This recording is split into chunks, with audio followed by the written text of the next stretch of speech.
하나님의 말씀 사무엘상 12장 16절에서 25절의 말씀을 이제 제가 봉독하겠습니다.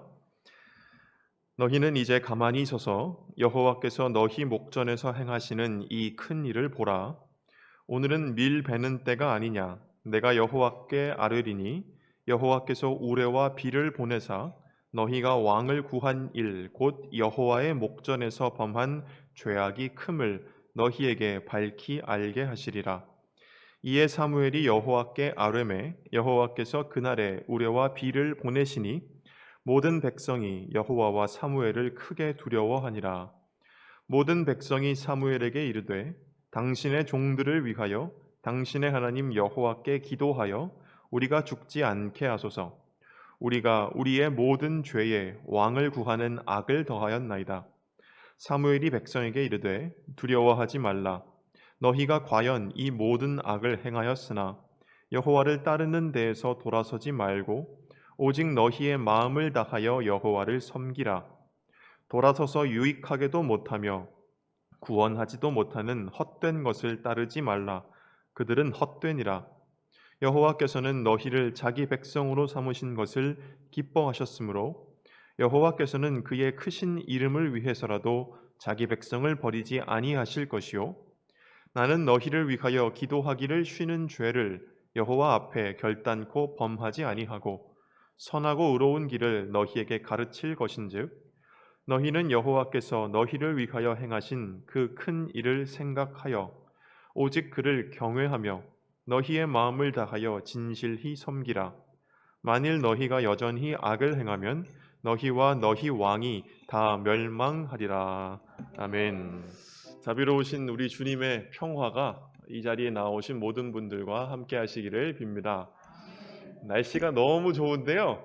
함께 서로 옆에 뒤에 돌아보시면서 좋은 아침입니다. 우리 인사하겠습니다. 좋은 아침입니다. 좋은 아침입니다. 좋은 아침입니다. 네, 이럴 때마다 제가 항상 기억하는 것 그리고 제가 여러분께 말씀드리는 것이 있죠. 네, 신경림 씨였나요? 책 제목에 그런 게 있습니다. 못난 놈들은 얼굴만 봐도 흥겹다. 네, 그렇습니다. 네, 못난 놈들은 아니지만 네, 얼굴만 봐도 흥겹습니다. 네, 다 잘 오셨습니다. 올 봄은 굉장히 가물었던 것 같지요. 그런 것처럼 보이고 또 날이 갈수록 햇볕이 뜨거워져서 다가오는 올 여름의 더위가 얼마나 지독할 것인가 하는 것을 우리가 예상하면서 걱정을 하게 했던 참이었는데 그런데 그러던 찰나에 말맞다나 가뭄의 단비라도 난 듯 며칠 전에 비가 내려서 굉장히 쾌적한 날씨가 우리에게 주어졌습니다. 며칠 새 잠깐 내린 비가 잠옷 기세등등해 보였던 더위도 누그러뜨린 것 같고 그리고 먼지로 혼탁해 보였던 하늘도 맑혀 주었습니다. 바로 이 안에 하나님의 돌보시는 손길이 있는 것이죠. 중요한 것은 이와 같은 일이 우리가 걸어가는 믿음의 순례길 위에서도 동일하게 일어난다라고 하는 것입니다. 예전에도 제가 잠깐 말씀드렸던 것이 있는데 인간의 삶에는 두 가지 방식이 있다고 합니다. 첫 번째는 활동적인 삶이라고 부르는 것이고 두 번째는 조금 어렵습니다만 관조적인 삶이라고 부르는 방식입니다. 앞서서 활동적인 삶이라는 것은 무엇이냐면 어렵지 않습니다.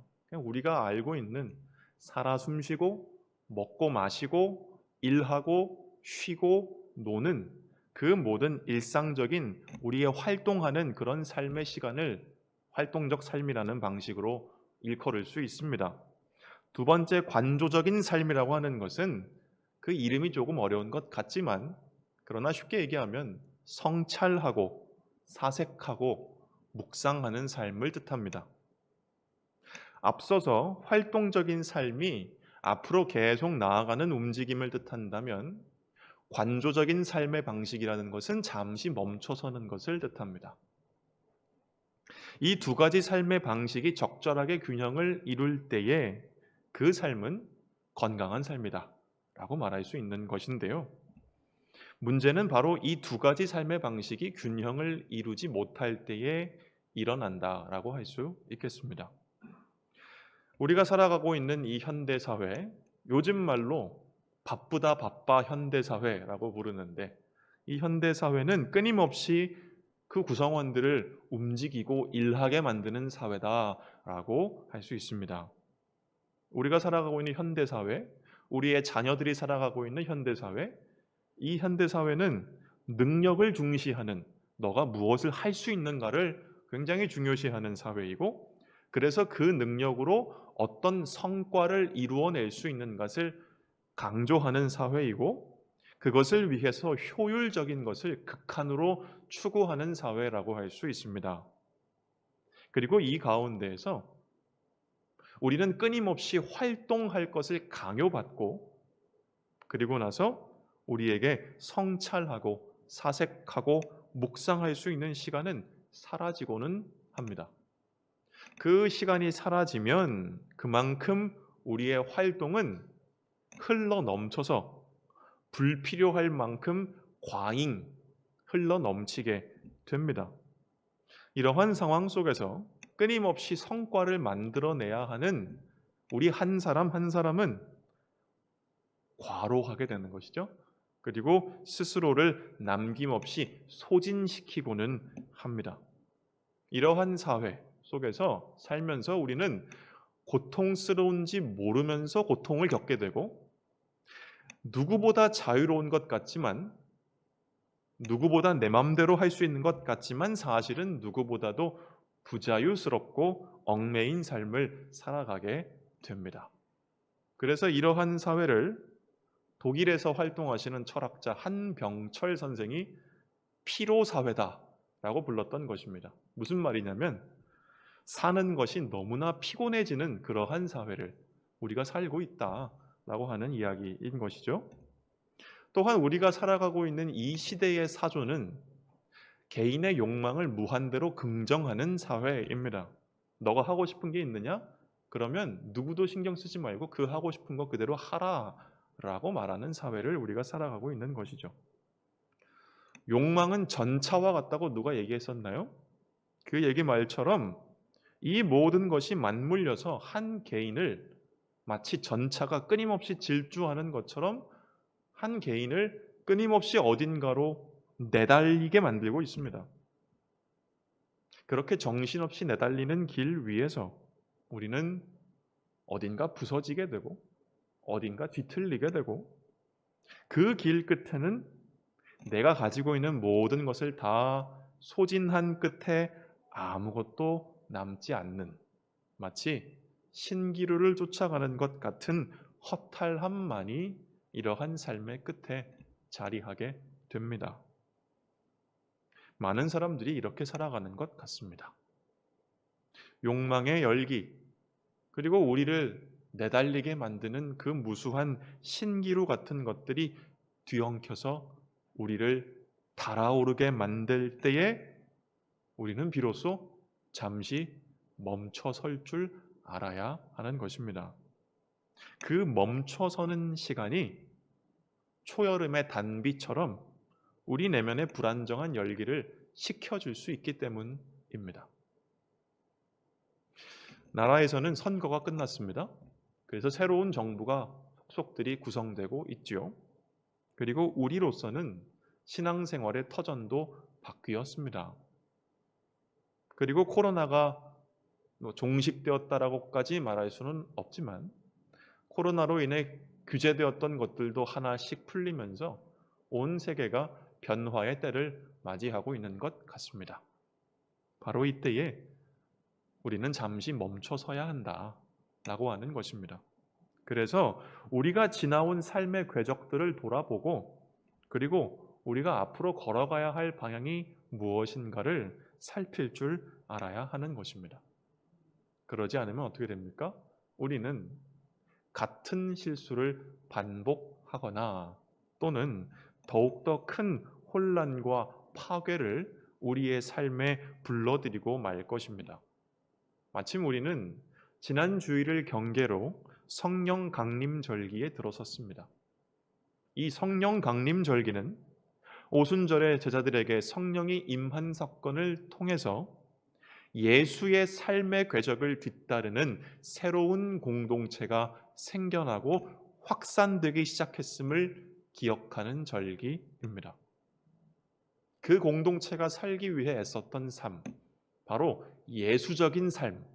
그 예수적 삶은 무엇이냐면 바로 욕망에 몰려 내달리기를 거부하는 삶이고, 우리 마음을 이리저리 끌어당겨서 흩어놓는 지상의 것들이 갖고 있는 그 마력에 저항하는 삶이고, 그래서 생명과 평화와 사랑과 정의를 우리 삶의 자리에 일구어내는 삶입니다. 이게 바로 예수적 삶이라고 할 수가 있습니다. 그리고 이런 삶을 살기 위해서는 우리가 잠시 멈춰서야 한다라고 오늘 사무엘상의 이야기가 우리에게 전해주고 있는 것입니다. 이 말씀을 길잡이 삼아서 성령 강림절기의 여정을 우리가 잘 시작할 수 있기를 바랍니다.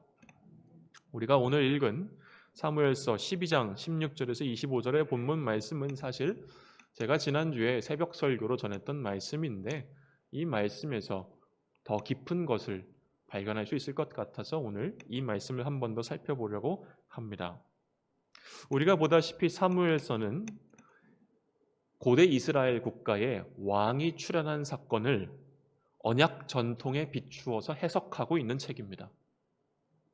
그에 따르면 왕이 생겨난 것, 이스라엘의 왕이 생겨난 것은 그것이 그럴 수밖에 없었기 때문이 아니고, 이스라엘 사람들이 왕을 세운 것은 그들이 하나님과의 언약 관계를 지키기를 거부하고 하나님께 반기를 들었던 사건이다 라고 사무엘서는 이렇게 해석을 하고 있는 것입니다. 그러니까 이스라엘 사람들이 강한 인간 왕을 세웠다라고 하는 사실은 이제 하나님 없이 살겠다라고 이스라엘 전체가 선언한 것과 다름없었다라고 하는 말입니다. 사울이 길르앗 야베스를 구원한 사건을 기억하시죠? 그 길르앗 야베스를 구원한 사건은 어떤 의미가 있었냐면, 이스라엘에 처음으로 세워진 왕 사울의 정치적인 토대를 공고히 하는 사건이었습니다. 그리고 이스라엘 사람들은 그 사울 왕이 길르앗 야베스 사람들을 구원한 그 놀라운 사건을 보면서, 역시 우리가 강력한 전사 왕을 요구하고 그것을 세운 일이 지극히 합당한 일이었다라고 생각하게 만드는 그러한 사건이었습니다. 역시 이것이 우리에게 왕이 필요한 이유였다라고 말이죠. 그렇게 왕을 위시하여 이스라엘 사람들은 과거에 그들의 조상인들이 그랬던 것처럼 하나님 없이 그들의 소견에 옳은 대로 행하는 삶의 길을 한없이 내달리려 했던 것입니다. 성경을 읽다 보면 많은 인물들이 나오지 않습니까? 저는 이 인물들은 때와 장소가 다를 뿐 모두 우리 안에 있는 인간의 보편적인 모습을 나타내는 사람들이라고 생각합니다. 그러니까 무슨 말이냐면, 성경 속에 등장하는 사람들의 모습이 전부 다 우리 안에 어딘가에 숨어 있는 것입니다. 오늘 이스라엘 백성들의 모습 또한 그러합니다. 블레셋 사람들의 침략에 시달리다 못해 그들과 맞서 싸워 물리칠 강력한 왕을 요구하고, 그래서 그 왕을 기어이 세우고 그 왕이 자기들 생각대로 적들을 물리치는 것을 보면서 역시 왕을 세우길 잘했다 라고 생각하는 이스라엘 사람들의 모습이 바로 우리들 안에 살아 숨쉬고 있는 것입니다. 우리가 하나님 앞에서 그와 같은 마음을 품고 있는 것이죠.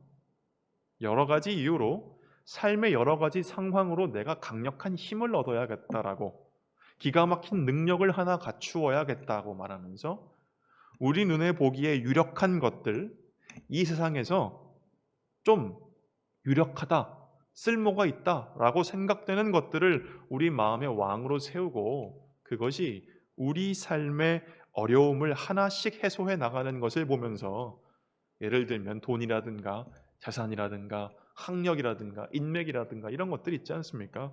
그것들이 효과가 있는 것을 보면서 역시 저것들을 붙잡기를 잘했다. 이스라엘 사람들이 역시 왕 세우기를 잘했다라고 말하는 것처럼 우리도 그렇게 생각하면서 살아가는 것이 우리들의 모습이라고 하는 것입니다. 그렇게 이 지상에서 유력하다고 생각되는 것들을 우리 마음의 왕으로 붙잡고 세울 때에, 그리고 그것을 추종할 때에 우리 영혼은 추락하고 맙니다. 여지없이 추락합니다. 사무엘은 말했죠. 이스라엘 사람들이 처음 우리에게 왕이 필요하겠습니다라고 했을 때 사무엘이 뭐라고 했습니까? 왕이 필요하다고 그 왕을 세우는 순간 그 왕이 너희의 가족과 자녀들을 자신의 종으로 삼고 너희의 소유를 빼앗아 자신의 배를 불릴 것이다. 그래도 너희가 왕이 필요하겠느냐라고 경고한 바가 있습니다. 이 말마따나 우리가 우리 마음의 왕으로 세우는 그것들이 우리를 종속시켜서 우리의 자유를 빼앗고 우리의 모든 것을 그것을 위해 다 바치게 만드는 것입니다. 그래서 우리는 자신이 노예가 된 것도 모른 채 안식 없이 우리의 모든 것을 다 소진시키고 탕진하고 낭비하게 되는 것이죠. 우리 마음속 왕의 명령은 우리 자신을 우리 마음속 깊은 곳에 있는 그 욕심과 불안함과 결핍이라고 하는 전차 위에 올라타서 달려가도록 우리를 끊임없이 채찍질하는 것입니다. 이렇게 우리는 우리 마음속 왕의 강제력에 의해서 욕망 또는 불안이라고 하는 그 제동장치가 고장난 열차 위에 탑승한 채 멈출 줄을 모르고 달려가고 또 달려가는 것입니다. 그 끝에 어떤 추락이, 어떤 파탄이 있을지 모르고 말입니다. 우리가 살아가는 삶의 모습이라는 게 되게 그런 것 같습니다. 우리에게 필요한 것은 무엇입니까? 거듭 말씀드리자면 멈춰서는 것입니다. 이스라엘 백성에게 필요했던 것도 멈춰서는 것이었습니다. 누군가 그들을 멈춰 세우지 않으면 그들은 자신들이 세운 왕을 따라서 안식 없는 삶으로, 이집트는 탈출했는데 또 다른 노예가 되어버린 삶으로, 모든 것을 파괴하는 그러한 삶으로 나아가기 직전에 있었던 것입니다. 그래서 그들의 그 질주에 제동을 건 사람이 바로 오늘 나오는 사무엘이라고 하는 사람이었습니다. 사무엘은 이스라엘 사회에 주어진 선물 같은 사람이었습니다. 그는 그 자신이 하나님의 마음과 뜻을 알리는 책무를 충실하게 수행한 사람이었기 때문에 그 자신이 이스라엘 사람들이 걸어가야 할 길이 된 사람이었습니다. 스승이라고 하는 것은 후대 사람들이 가야 할 길을 보여주는 사람을 말하죠. 이런 면에서 사무엘은 참으로 이스라엘을 위한 스승이었다라고 할 수 있겠습니다. 그래서 이스라엘의 스승으로서 사무엘은 이스라엘에게 그들이 걸어가야 할 바른 길을 보여주고자 합니다. 그러기 위해서는 그들을 멈춰 세워야 했다 이 말입니다. 그러나 마음속에 왕을 세우고 욕망의 전차를 타서 내달리는 인간은 우리가 잘 알듯이 어지간해서는 멈추지 않습니다. 인간은 어지간해서는 멈추지 않고 자기 욕심대로 행하게 됩니다. 어떨 때 멈춰서느냐? 그 욕망의 힘을 넘어서는 충격이 가해질 때, 그 욕망의 힘과 정반대 방향으로 작용하는 마찰력이 주어질 때에 우리는 비로소 멈춰서게 됩니다. 그 멈춰서게 하는 반발력이 오늘 말씀에서 나오고 있지요. 오늘 본문 말씀 16절에서 18절의 말씀을 우리 함께 같이 읽어보도록 하겠습니다. 16절에서 18절입니다. 너희는 이제 가만히 서서 여호와께서 너희 목전에서 행하시는 이 큰 일을 보라. 오늘은 밀 베는 때가 아니냐. 내가 여호와께 아뢰리니 여호와께서 우레와 비를 보내사 너희가 왕을 구한 일 곧 여호와의 목전에서 범한 죄악이 큼을 너희에게 밝히 알게 하시리라. 이에 사무엘이 여호와께 아뢰매 여호와께서 그 날에 우레와 비를 보내시니 모든 백성이 여호와와 사무엘을 크게 두려워하니라. 아멘. 있을 수 없는 일이 일어난 것입니다. 밀을 추수하는 때 비가 오지 않는 그 건기에 우레와 비를 동반한 폭풍우가 이스라엘 백성들 눈앞에서 불어닥친 것입니다. 이는 물론 하나님이 일으키신 사건이라는 것을 우리는 알고 있습니다. 중요한 것은 이 사건을 통해 이스라엘 백성들의 마음속에 큰 두려움이 깨어났다라고 하는 것입니다. 그들이 망각하고 있었던 하나님에 대한 두려움이 다시 일깨워진 것입니다. 그래서 19절 말씀에서 이스라엘 백성들은 이렇게 이야기하죠. 모든 백성이 사무엘에게 이르되 당신의 종들을 위하여 당신의 하나님 여호와께 기도하여 우리가 죽지 않게 하소서. 우리가 우리의 모든 죄에 왕을 구하는 악을 더하였나이다. 그렇습니다. 인간의 욕망을 멈춰 세우는 것은 바로 이러한 두려움입니다. 이 두려움은 바로 경외심, 외경심을 말하는 것입니다. 경외심이라고 하는 것은 다른 건 아닙니다. 나보다 더 큰 존재가 있음을 깨닫고 그 앞에서 자신의 자금을 확인할 때에 느끼는 두려움입니다. 이것이 다른 두려움이나 공포의 감정과는 전혀 다른 것이다라고 할 수 있습니다. 세상에는 공포의 감정을 불어일으키려는 사람들이 있습니다. 그런 공포의 특징은 사람의 판단 능력을 마비시키고 그래서 비이성적, 비상식적, 반사회적 경향을 사람에게 주입시킨다는 것입니다. 이러한 공포는 누군가가 자신의 정치적인 이익을 위해 사람들을 이용하고 오도하기 위한 것이죠. 그러나 이와 달리 하나님을 향한 경외감과 외경심으로서의 그 두려움이라고 하는 것은 사람들을 비상식적으로 만들거나 반사회적으로 만드는 것이 전혀 아닙니다. 하나님을 향한 두려움의 특징은 바로 조심스러움이라고 하겠습니다. 나보다 더 크신 분이 계시다는 사실을 깨달을 때, 나보다 더 크신 분의 현존을 느낄 때에 그 거대한 존재감에 압도되어서 내 옷깃 하나도 허투루 매지 않는 것, 내 사소한 손짓, 몸짓 하나 조심하는 것, 겸허함 가운데에서 방자히 행하지 않고 그분의 움직임을 뒤따라가고자 하는 것, 이것이 바로 하나님을 향한 경외라고 할 수 있습니다. 그런데 하나님을 향한 경외심이 특별한 이유가 하나 더 있습니다. 그것은 우리가 하나님을 향해 느끼는 그 큰 두려움의 뒷면에는 하나님의 사랑이 있다라고 하는 것입니다. 오늘 본문 말씀 22절에서 사무엘은 이렇게 이야기합니다.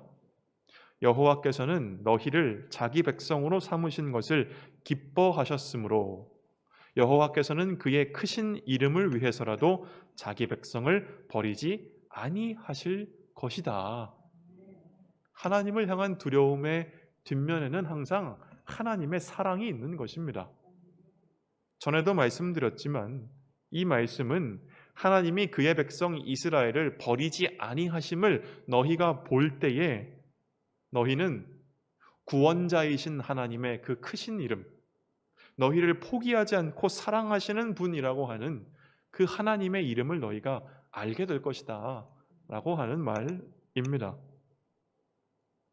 비록 이스라엘은 하나님을 저버리고 자기 왕으로 인간 한 명을 세웠을지언정 하나님은 그 반항심에 개의치 아니하시고 너희를 자기 백성으로 삼으신 것을 여전히 기뻐하셨다라는 이야기인 것입니다.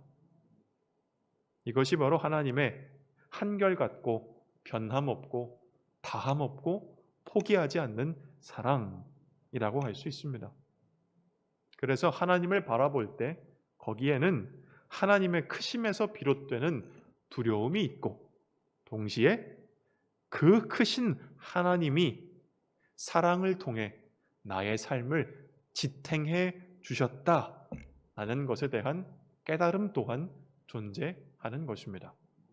하나님을 향한 두려움이 우리 마음속의 반항심을 해독시키는 치료제라고 한다면, 하나님을 향한 사랑은 우리가 바른 길을 지향할 수 있게 하는 원동력이 됩니다. 그제서야 비로소 우리는 다음의 말씀을 받아들일 수 있게 됩니다. 여호와를 따르는 데에서 돌아서지 말고 오직 너희의 마음을 다하여 여호와를 섬기라. 돌아서서 유익하게도 못하며 구원하지도 못하는 헛된 것을 따르지 말라. 그들은 헛되니라.